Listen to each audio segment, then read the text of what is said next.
extremidad superior y a partir de este esposito se va a formar la extremidad inferior. Luego esos esbozos van creciendo más o menos hasta la sexta semana y al finalizar la sexta semana se forma aquí esta placa, la placa palmar y aquí la placa plantar. Luego en las placas van a aparecer unos surquitos, ¿sí? Digamos que todo esto ha crecido y esta es la placa. En la placa aparecen 4 surquitos y las células de esos surquitos van a degenerar, van a morir y entonces va a empezar a separarse y formarse los dedos, ¿sí? Cosa que a la séptima semana, como pueden ver aquí en la imagen, ya están completamente formadas las extremidades, tanto superiores como inferiores. Entonces, lo primero que va a ocurrir es la formación de estas pequeñas yemas o esbozos a partir de las paredes corporales. De esta yemita se va a formar la extremidad superior y de esta la inferior. Como pueden ver, ambas extremidades se están formando al mismo tiempo, ¿sí? A partir de la cuarta semana. Algo muy importante que deben saber es de que aquí, a nivel de la yema, en esta parte, en la parte media interna de este esbocito, tenemos tejido mesenquimatoso. Y por fuera, aquí en la superficie de este esbozo, ustedes van a encontrar un epitelio cúbico, ¿sí? Un epitelio cúbico, o sea, células cúbicas que recibe el nombre de cresta ectodérmica apical. Está como CEA, ¿sí? CEA. Entonces, lo que nos dicen aquí, si bien de inicio aparecen en la superficie del esbozo estas células cúbicas que se llaman cresta ectodérmica apical, en la parte media del esbozo, por dentro, aparece tejido mesenquimatoso, ¿sí?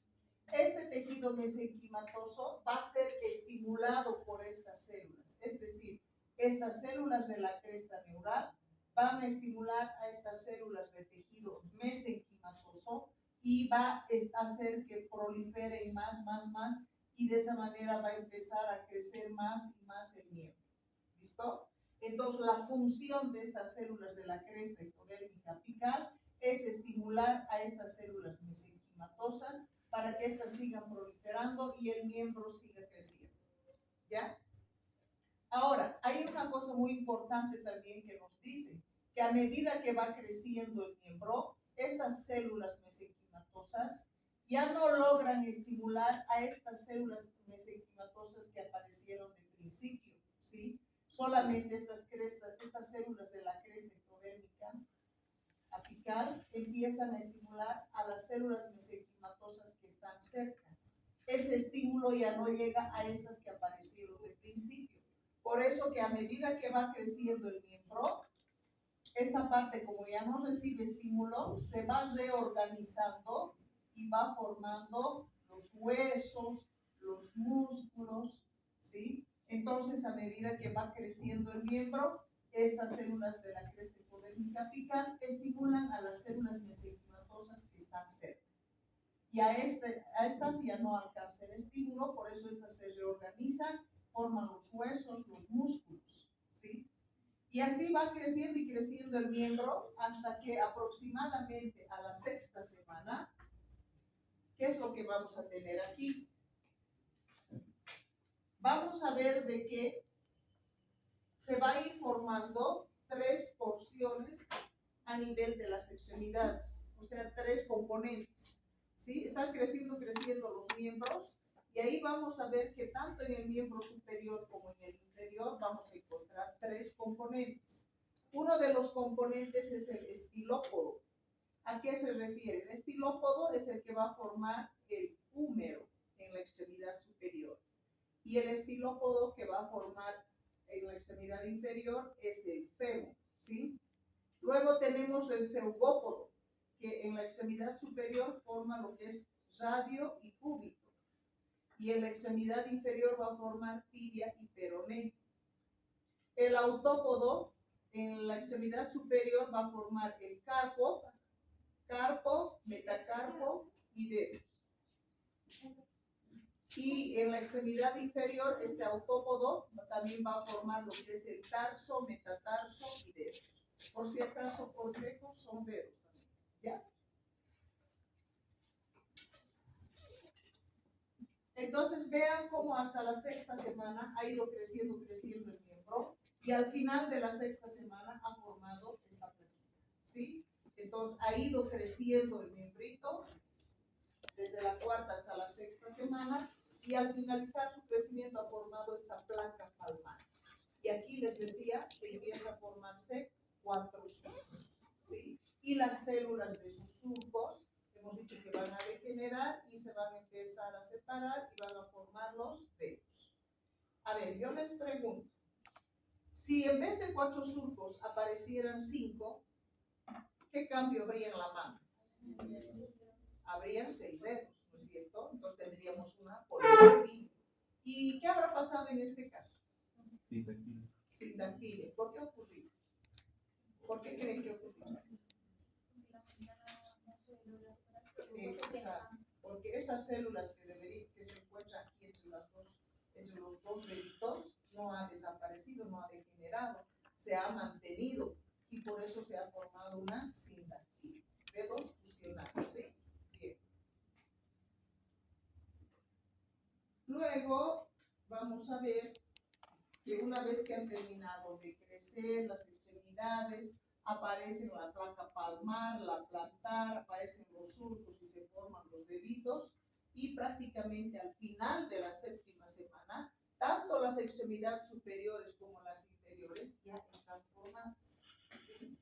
Pero hay una cosa muy interesante que nos dice, si bien hemos visto que las extremidades superiores e inferiores se han ido formando al mismo tiempo, ¿no es cierto? Pero resulta de que primero van a terminar de formarse las superiores y 1 o 2 días después va a terminar de formarse las inferiores. ¿Listo? Además hay otro detalle, que una vez que se han terminado de formar las extremidades, nos dicen que las extremidades superiores se forman hacia la parte media del cuerpo, ¿sí? En la parte media del cuerpo. Y lo que van a hacer estas extremidades superiores ya formaditas, van a hacer una rotación de 90 grados en sentido lateral. Por eso nuestras extremidades superiores lo tenemos en las partes laterales de nuestro cuerpo. En las extremidades inferiores es al revés. Más bien nuestras extremidades inferiores se forman hacia afuera. Y tienen que también hacer una rotación de 90 grados, pero en sentido mediano. Por eso nuestras extremidades inferiores están en la parte media. ¿Listo? De esa manera entonces se han formado las extremidades. Después le están hablando en su libro de lo que viene a ser el crecimiento y desarrollo de las extremidades. Primero nos hablan de la osificación. No olviden que tenemos, hemos dicho, 2 tipos de osificación. Osificación membranosa y osificación cartilaginosa, ¿no es cierto? La cartilaginosa ya habíamos dicho que ocurre en los huesos también largos de las extremidades. Entonces, de principio, este hueso largo de la extremidad era cartílago, que después se ha convertido en hueso. Por eso nos dicen osificación endocondral. ¿Ya? Hay un dato muy interesante que nos dicen en su libro, que cuando el bebé nace, toda esta parte de este huesito, ¿qué se llama esta parte anatómicamente? ¿Ah? Diáfisis. Dice de que cuando el recién nacido, bueno, cuando ha nacido el bebé, toda la parte de la diáfisis ya está osificada, ¿sí? Y solamente queda en estas partes que son las epífisis.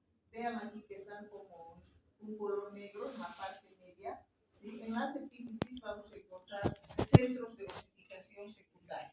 Todo esto de aquí de la diáfisis corresponde a un centro de osificación primaria, ¿sí? Es lo primero que se osifica. Y aquí en las epífisis hay centros de osificación secundario y ustedes están viendo aquí estas células de una coloración oscura, ¿sí? Luego nos dicen que a partir de estos centros de osificación secundaria, después se va a osificar las epífisis del huesito. Y fíjense que entre la epífisis y la diáfisis, aquí quedan otras células, estas de aquí. que se llaman placas de crecimiento. ¿Listo? Placas de crecimiento. Estas células de la placa de crecimiento prácticamente están vigentes hasta que terminemos nosotros de crecer. Una vez que hemos terminado de crecer, también esa parte se va a osificar. ¿Ya? Esas plaquitas de crecimiento son muy importantes, ya que, por ejemplo, en la consulta pueden traer a un niño y, bueno, los papás pueden decir, traigo a la consulta a mi hijito porque veo que él